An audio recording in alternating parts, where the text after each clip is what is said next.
there, everybody. Doug Goldstein with the Goldstein on Gelt Show. Thank you very, very much for joining me today. Someone asked me recently, why do you call it the Goldstein on Gelt Show? So I explained to them that Goldstein is my name, and Gelt is the Yiddish word for money. So this show is all about personal finance for people who are living in Israel and who have investments in the United States. The topic specifically today is understanding what your advisor understands about you. I speak to a lot of people here in Israel. In fact, I speak to people around the world as well. Normally, the clients we work with are in Israel because we're based in Israel, but we've got clients also in Europe and in South America.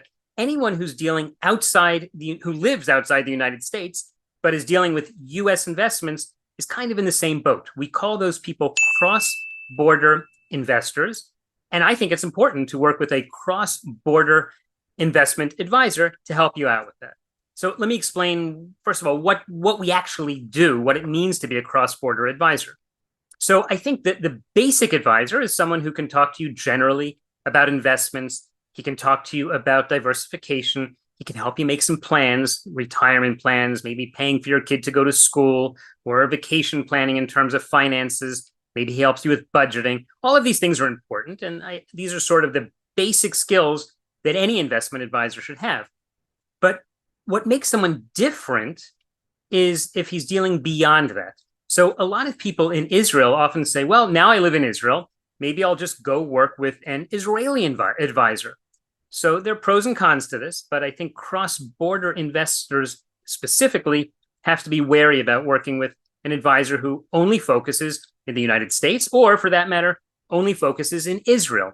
If you walk into an Israeli bank and you speak to someone who's licensed there, how is he or she going to know exactly what your situation is, exactly what your tax situation is, for example? Not that anyone's going to know everything, right? All professionals that I work with usually have very specific knowledge, but frankly, one of the things I found about working with the Israeli banks, apart from that the service is not exactly what I think clients really deserve, I think they deserve much better, is that the advisors don't understand, for example, that Americans have an issue buying Israeli mutual funds. If you know this, if you didn't know this, I'm not going to go too much in depth on the tax issues, but we always like to say that 4 out of 5 accountants that we talk to advise their clients not buy overseas mutual funds, which the official term is PFIC, Passive Foreign Investment Corporation. A passive foreign investment corporation, a PFIC, is what sometimes is colloquially called an offshore mutual fund. So if you're an American and you live in Israel and you walk into your local bank and you put money into an index fund or a mutual fund here, as far as the IRS is concerned, that fund is an offshore mutual fund. And they don't really want you owning it. It's not illegal, but it's a bad idea. In any case, it's not the topic today. I've written a lot about this. I teach about this. I have webinars on the topic. If you think, by the way, that you have PFICs in your portfolio or you're thinking about buying one, please either speak to your accountant, get in touch with my office. We can tell you perhaps other options that are available for you. So that's the problem, I think, with working with either a US advisor or working with someone who's just an Israeli advisor.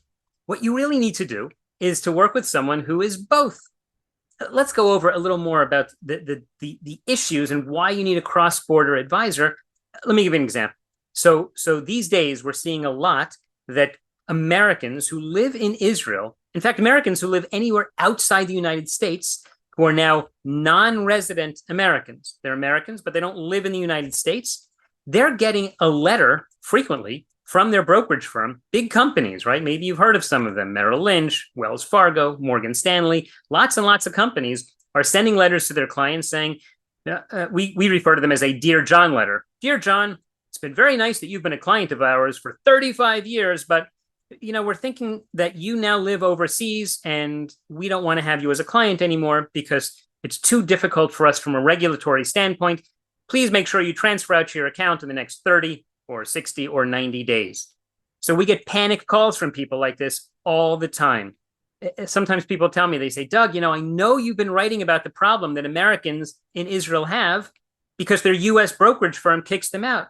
And I used to think that's ridiculous, never going to happen to me. I've been with the same advisor for 40 years. Our kids went to school together. We were in the same synagogue together. And then all of a sudden he called me and he was very, very sorry, but he told me that I had to leave.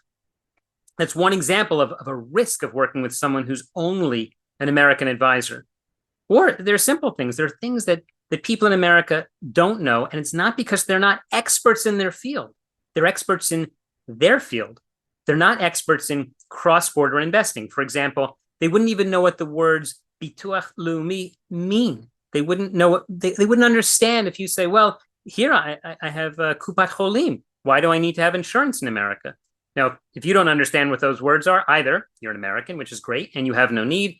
Maybe you're an American who lives outside of America, but not in Israel. But if you're living in Israel, you've certainly heard the terms bituach leumi, which is the Israeli Social Security, or you've dealt with your kupat cholim, which is what we generally translate as your HMO, your healthcare fund in Israel. Life in Israel, retirement in Israel is a totally different thing than it is in America. So you want to work with someone who really understands how that fits into your overall plan. I've met with a number of people who make Aliyah, they move to Israel, and they are receiving Social Security. And just that's a bit of a hassle for them because they don't even know how to get their Social Security payments paid directly to their Israeli bank, which, by the way, has a lot of conveniences. Anyway, they end up paying tax on their Social Security because they say, oh, yeah, I've always thought that you have to pay tax on your Social Security. And they never realize that there's a treaty between the United States and Israel that says you don't have to pay tax on your Social Security when you live in Israel. And boy, what a surprise. And needless to say, they're usually pretty happy when I discuss that with them. Someone living outside of Israel is not going to understand what the lifestyle costs are, isn't going to know what the neighborhoods are, the different neighborhoods in Jerusalem are, where the different prices are for renting or for buying or in any other city. He's just not going to have the understanding. And again, I've worked with many of these advisors. They're great advisors. They just don't know their specific thing.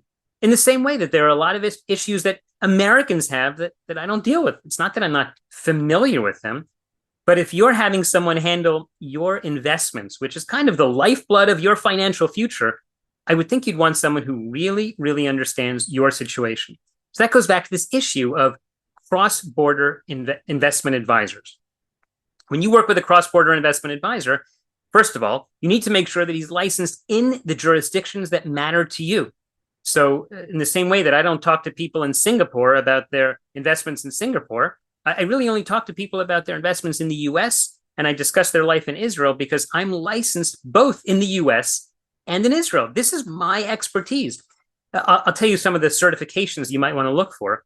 For starters, anytime you work with someone who's going to do any sort of planning for you in terms of finances, you should make sure that he's a certified financial planner. This is the number one certification that people have, I think, in the world for training and for ethics and for ongoing continuing education and for certification. You're looking for someone who's a certified financial planner.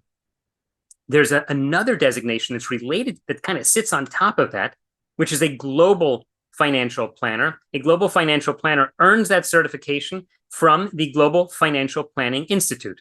This is an international organization with people all over the world. And those advisors who are members of this are all cross-border investment advisors. Now, the interesting thing about it is that we all work in different cross-border places. My specialty is Americans living in Israel. There are people who specialize in Australians living in South Africa, or any of a number of cross-border specialties. And I'll tell you, when we're dealing with families who are really multinational, we often contact cross-border experts who are specifically capable in those cross-border fields. So it's a real niche market. And I'm assuming that if you're listening to me this far, you probably have some connection to Israel and some connection to America. And so you need to make sure that whoever you choose to work with has some expertise in that place. Now, the final certification, which I think is important, not for everybody, but for a lot of people, and specifically for people who are worried about their estate. How are they going to pass their assets on to the next generation? Is it through a will? Is it a trust? Is it via beneficiary designations? Do they have transfer on death accounts? Which, by the way, is a huge topic, which I'll be discussing at another point. Transfer on death accounts, which people who live in Israel, who set those up in America, think They believe that TOD, that transfer on death account, is going to make it so that their children will inherit their brokerage account one day.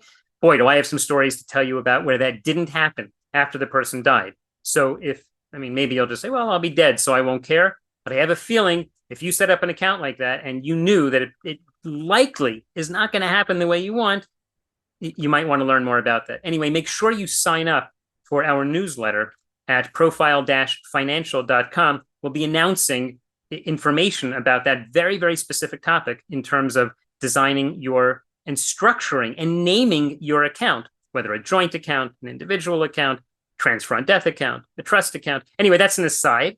Someone who's going to have expertise in that is going to be what's called a trust and estate practitioner, a TEP. Trust and estate practitioners deal in this very issue. So when I started dealing as a TEP, as a trust and estate practitioner, going to the conferences, meeting other trust and estate practitioners, what I realized is that we all have specialties. So my side of it is dealing with the investment side of trusts and estates and dealing with the practicalities of passing money from one generation to the next. There are trust and estate practitioners who are lawyers and who are accountants, and they deal with those aspects. I don't give tax advice. I don't give legal advice. But as someone who deals with this, unfortunately, our clients pass away. Our clients tend to be older people. So we're dealing with estates on a regular basis. I think it's very important that you work with someone who is properly licensed for what you need. If you don't need it, then maybe it's not relevant to you. And finally, if you're living in Israel, the law says that anyone in Israel who's giving financial advice to people is required to have a license in Israel. So if you're working with someone who says, oh, I don't need it, I'm not doing that, it's just not true. I've literally spoken to the people in the Knesset, in the Israeli government, who wrote the law, and they said, absolutely, people who are financial professionals in Israel need to be licensed by the Israeli Securities Authority. So that term, by the way, is the Reshut Ne'erot Erech in Hebrew, the Israeli Securities Authority. And you can look people up. If you have an advisor you're talking to, you can go to the website of the Israeli Securities Authority to make sure he's licensed. In the same way, if you're working with someone in America, you can go to FINRA. FINRA is the Securities Authority for America that oversees people like me and investment guys like me.